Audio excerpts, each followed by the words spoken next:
Hello everyone, Chief Canuck here, back after a little time away, but let's get caught up with the Halo news, and no, Halo is not dead. In last week's community update, community manager Sketch wrote a classic post about essentially nothing but vague comments. He wrote, "I'd be tempted to write about a mind-blowing experience I had earlier this week at the studio that might just be the single coolest thing I've ever witnessed while working on Halo. Bold words, I know. But I can't reveal any of the details at all, which would probably incite anger and backlash, so it's probably best that I just keep that to myself for now." It's a safe assumption he's talking about some feature or something in the works for Halo 6. But of course that's an assumption, and we're just riding a baseless hype train at this point. We're all expecting an announcement for Halo 6 sometime next year, either at E3 or sometime before. Now let's move on to things that are actually happening sooner than later. It's been a long time since Halo 5 received an update. The last content update was back in December last year, but the game has received minor hotfixes since then. Shortly after E3 this year, 343 announced that Halo 5 would be getting a 4K update this fall for Xbox One X. Since the announcement, they've let us know that the update will be more than just 4K support. They're using this time to bundle in a bunch of things they've been working on to release all at once. There are many reasons why 343 elects to bundle things together instead of releasing things one by one: time, resources, and the certification process with Microsoft. The update reportedly will address a number of high-profile bugs and a few things they think will be genuinely surprising. Now, I'm not sure if this update will be on par with the last 10 content updates in terms of content. I'm not sure if any new Sandbox rec items will be added. Many people have been wondering where the recs found in the Halo 5 PC Forge files have been, or even where the orange grenade launcher is, because that was actually present in the trailer for an update. I'm not sure what to expect at this point, but it's always good to temper expectations. I personally have a feeling we won't see any new rec items, but who knows. Along with this update though will be a pretty major Sandbox update. It's been a little while since we got a Sandbox change, which that last one was back in March.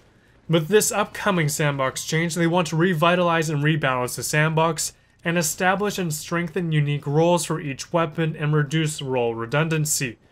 They'll be looking at team feedback, of course internally, and of course game data that we get eventually experience, and of course our player feedback. They'll be getting these changes in our hands first in the playlist, then assess the data and the feedback, and then apply the changes globally to Halo 5. The first changes they have let us know will be to active camo, the energy sword, and the beam rifle. In its current state, 343 feels that active camo is less effective than desired, so they want to make it a more valuable power-up.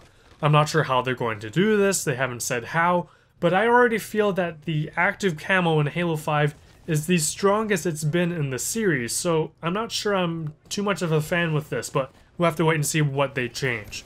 The energy sword speed bonus will be addressed and most likely reduced. If you have watched any of the HCS matches in the past, you'll know just how dramatic the current speed bonus is while carrying the weapon. They feel players are able to traverse the map too quickly and close the distance with an opponent too effectively. Also, the beam rifle's hipfire effectiveness will be toned down. This will bring it down to parity with the UNSC sniper rifle, which had its hipfire effectiveness toned down back in March. Those are just some of the changes we will be seeing. In total, there are 14 weapons being looked at and one power-up, that being active camo. Last but not least, the final leader covered by the Halo Wars 2 Season Pass is YapYap the Destroyer. YapYap's release is targeted for sometime next week, and you should know the drill already if you follow me on Twitter. The update will release, it will get stuck, don't restart it as you'll end up re-downloading the entire game, and then sometime later, hopefully that same day, YapYap will be pushed into the game.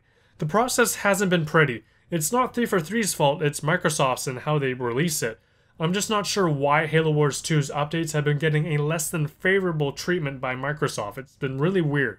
YapYap will introduce units like the Grunt Goblin, Methane Wagon, or Fart Wagon as people have been calling it, Brute Rider, which is just awesome, and I love the look of it. It's hilarious and looks awesome. Also a Heavy Grunt unit and Grunt Swarm. Grim Brother 1 and Sketch did a brief stream while playing as YapYap the other day on Mixer. Link to the full broadcast will be in the description below. The VOD will disappear though after some time, so check it out if you're interested. And of course there's another double XP weekend that's currently ongoing for the Halo 2 Battle Rifle playlist, Warzone Turbo, and Breakout playlists.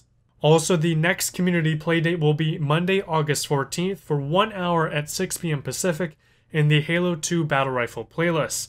If you match up against 3 for 3, you'll get the Ice Unicorn skin for your assault rifle, regardless if you win or lose. I'm just happy there's a time that they're doing this that I can actually try to attend to that's outside of my work schedule. Thank you. That's all for today. Thank you for watching. Apologies for the delay in some of this news. You might say, oh, Chief, you're late, but, you know, that was a long weekend. I wanted to get it away, wanted to get outside. It's nice to get outside occasionally. As always, though, be sure to like, subscribe, follow me on the social medias in the description down below, and I'll see you guys next time.